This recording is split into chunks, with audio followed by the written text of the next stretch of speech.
Bonjour, je vous propose aujourd'hui une question de vocabulaire.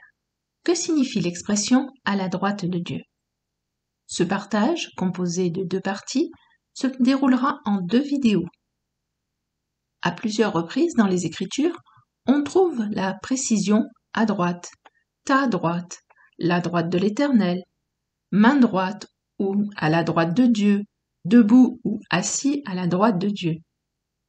Fixant notre intérêt sur le reste du texte, on met souvent de côté ce que ces mots peuvent représenter, ce que Dieu veut nous dire par là. Il n'y a pas de superflu dans la Bible, de passages, d'expressions, de mots inutiles ou juste décoratifs. Dans notre désir de décoder le texte, de le sonder et de le comprendre, on dédaigne un peu trop facilement, et à tort, ce qui peut sembler banal ou évident. Notre appétit pour la parole, notre besoin de prendre en elle des forces, peut nous faire nous jeter sur la « viande » entre guillemets. On va à l'essentiel, et on délaisse les « haricots verts » entre guillemets, les éléments secondaires pourtant indispensables à notre santé spirituelle, notre équilibre, à une saine compréhension. J'aime donc partager avec vous quelques réflexions sur le vocabulaire biblique, et je vous propose aujourd'hui de faire le point sur ce sujet de la droite de Dieu. Première grande partie, que représente la notion de droite dans la Bible ? Elle revêt d'abord des sens évidents qui nous sont toujours en usage. Premièrement, le côté droit comme étant un repère dans l'espace. Exode 14, verset 22, « Les enfants d'Israël entrèrent au milieu de la mer à sec, et les eaux formaient comme une muraille à leur droite et à leur gauche. » Le mot hébreu pour droite est yamin, qui signifie droite par opposition au côté de gauche, main droite, côté droit, droite comme sens d'une direction, le sud, le midi comme étant la direction de la main droite si l'on est face à l'est. Ce même sens directionnel est aussi employé à propos de l'obéissance d'Israël. Deutéronome 5, verset 32, « Vous ferez avec soin ce que l'Éternel votre Dieu vous a ordonné. Vous ne vous en détournerez ni à droite ni à gauche. » Ainsi, il est clair que l'intérêt des croyants est de suivre les directives divines et de ne pas s'en écarter, comme les brebis doivent pour leur bien suivre les injonctions de leur berger. Droite et gauche représentent ici des choix de vie, de comportement, en dehors des directives divines. Ces chemins détournés mènent à la perdition. Deuxièmement, la notion de droit comme étant ce qui est bien. Proverbe 23, verset 19, « Écoute mon fils et sois sage, dirige ton cœur dans la voie droite. » On ne retrouve pas ici dans le mot hébreu le mot yamin, droite, mais le traducteur a rendu par la voie droite le juste sens du mot derek, figurant à la fin de ce verset. Car derek, qui signifie route, chemin, sentier ou voyage, voyager, direction, mais également manière, habitude, voie, a aussi les sens figuratifs de cours de la vie ou de caractère moral. Et il est évident que le Père qui s'exprime ici l'emploie dans ce dernier sens. Pour être sage, il faut emprunter la voie de la droiture, diriger ses projets vers le bien et prendre des décisions en fonction de ce qui est honnête, vrai, juste et pieux. Et ce n'est que par cette approche que l'on peut décoder Ecclésiaste 10, verset 2. « Le cœur du sage est à sa droite et le cœur de l'insensé à sa gauche. » En effet, il est évident que l'auteur ne parle pas ici de l'organe et n'enseigne pas une erreur anatomique. D'une part, Salomon a reçu de Dieu sagesse et connaissance comme aucun homme, et d'autre part, l'anatomie humaine était parfaitement connue dans l'Antiquité. Il n'a donc pas pu commettre une erreur aussi grossière.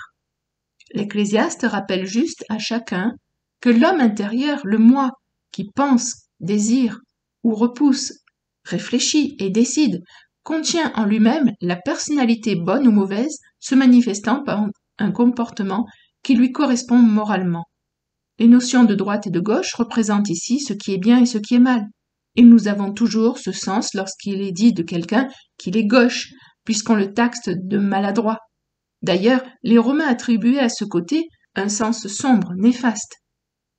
Le mot gauche, en latin, est sinister, se trouvant à l'origine du mot sinistre, définissant ce qui est triste, sombre, grave, catastrophique, et que l'on retrouve dans l'expression « un sinistre individu » désignant une personne louche, méchante et pernicieuse. Et l'expression « être gauche » a pour sens être maladroit, ramenant encore la notion de gauche à un inconvénient, à une faiblesse. Pour autant, tout cela est affaire de langage symbolique, et Dieu ne stigmatise pas l'usage de la main gauche ou le côté gauche, comme on peut le constater en Juge 7, verset 20. Les 3 corps sonnèrent de la trompette et brisèrent les cruches, ils saisirent de la main gauche les flambeaux, et de la main droite les trompettes pour sonner, et ils s'écrièrent « Épée pour l'Éternel et pour Gédéon !» Ou pour la disposition des chandeliers d'or pur dans le temple, en 1 Roi 7, verset 49. 5 à droite et 5 à gauche devant le sanctuaire.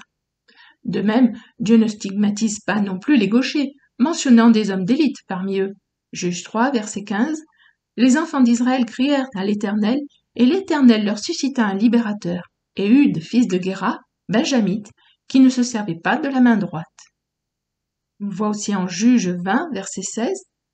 Parmi tout ce peuple, il y avait 700 hommes d'élite qui ne se servaient pas de la main droite. Tout cela pouvait, en lançant une pierre avec la fronde, viser un cheveu sans le manquer. 3. La droite comme le bon côté, celui de la force, de la puissance, de l'autorité et de la bénédiction.